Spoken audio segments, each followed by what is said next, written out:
160 € fis-siegħa.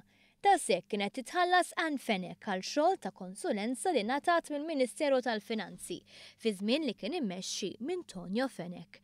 Dan sar magħruf kif mill-Parlament baqgħu joħorġu dettalji dwar kif il-magħżula ta' Simon Busuttil kienet intliet bil-konsulenzi fi żmien l-aħħar żewġ gvernijiet nazzjonalisti. Wara kollox kif kienet is-sitwazzjoni għal kumpaniji li kien jagħmel parti minnhom Simon Busuttil innifsu. War li tnejn sar magħruf li mill-Malta biss, il-kumpanija ta' Fenech ħadet iktar minn €900,000 u tlieta ntqal li kisbet kważi €900,000 ieħor taħt l-entitajiet li jaqgħu taħt il-Ministeru tal-Ekonomija, l-erba' ħarġu dettalji dwar numru ta' ministeri oħra. Minn 5 ministeri oħra l-kumpanija ta' Fenech ħadet €71,000 oħra. Bekk fi 3 ijiem sar magħruf li d-ditta legali tagħha ħadet €1,139,000.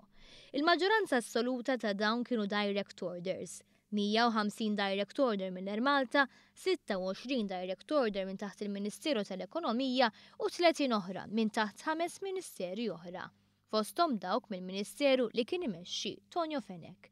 Filwaqt li Ann Fenech kienet qed tieħu ħlas ta' €160 fis-siegħa fuq diversi xogħlijiet, avukati oħra mill-uffiċċju tagħha kienu qed jieħdu ħlasijiet ta' €100 fis-siegħa.